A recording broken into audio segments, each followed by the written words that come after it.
ನೋಡಿ ಇಷ್ಟು ಲಿಯೋಗೆ food. First chayote, radish, beetroot, carrot, ಆಮೇಲೆ ಒಂದು ಎಗ್. ಇದ್ರ ಜೊತೆ ಸ್ವಲ್ಪ ಇಷ್ಟು ರೈಸ್ ಜಾಸ್ತಿ ಕೊಡಲ್ಲ, ರೈಸ್ ಒಂದು ಸ್ವಲ್ಪ. ಸೊ ಇದೆಲ್ಲ ಹೆಲ್ದಿ ಫುಡ್. ಇದೆಲ್ಲನೂ ಡಾಗ್ ಫುಡ್ ಆಗಿರುತ್ತೆ. ಇದೆಲ್ಲನೂ ಆರಾಮಾಗಿ ನೀವು ನಿಮ್ಮ ಯಾರನ್ನ ವೆಜಿಟೇರಿಯನ್ಸ್ ಇದ್ದರೆ ಡಾಗ್ಗೆ ಕೊಡ್ಬೋದು ಇದು. ಈಗ ಇದನ್ನೆಲ್ಲ ನಾನು ಸ್ಟೀಮ್ ಮಾಡ್ಕೊತೀನಿ, ಬೇಯಿಸ್ಕೊತೀನಿ. ಕುಕ್ಕರಲ್ಲೆಲ್ಲ ಕೂಗ್ಸಿದ್ರೆ ಅದರಲ್ಲಿ ಏನೂ ಅಂಶ ಇರೋಲ್ಲ. ಈ ಥರ ಮಾಡಿಕೊಂಡ್ರೆ ಅವನು ನೀರು ಕೂಡ ಈ ಥರ ಇಂಡೈರೆಕ್ಟಾಗಿ ಕುಡಿತಾನೆ. ನಮ್ಮ ಲಿಯೋ ಏನಂದರೆ ನೀರು ಕುಡಿಯಲ್ಲ. ಸೊ ಹೀಗೆ ಮಾಡಿಕೊಟ್ರೆ ಆ ತರಕಾರಿದೆಲ್ಲ ಫ್ಲೇವರ್ ಇರುತ್ತೆ. ಸೊ ಆರಾಮಾಗಿ ಈ ನೀರನ್ನು ಅವನು ಕುಡಿತಾನೆ.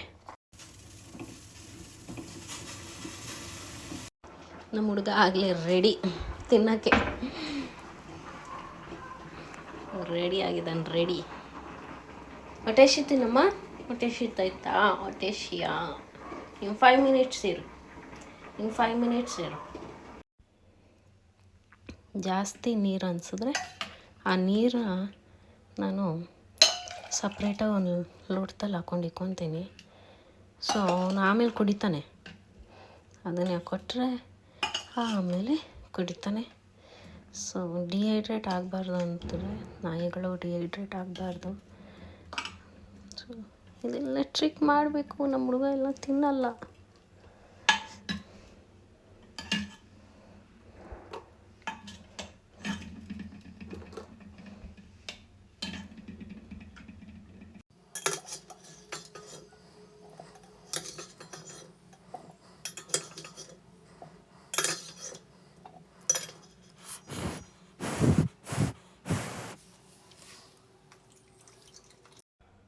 ಆಮೇಲೆ ಈ ಥರ ಮೊಟ್ಟೆನ ಸ್ವಲ್ಪ ಸಣ್ಣಕ್ಕೆ ಪೀಸ್ ಮಾಡಿ ಸ್ವಲ್ಪ ಒಳಗಡೆ ಹೈಡ್ ಮಾಡಿಕ್ತೀನಿ ನಾನು.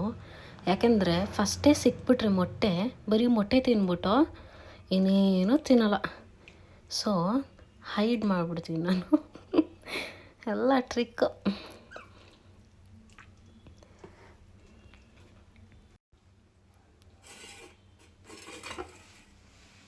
ಬರೋ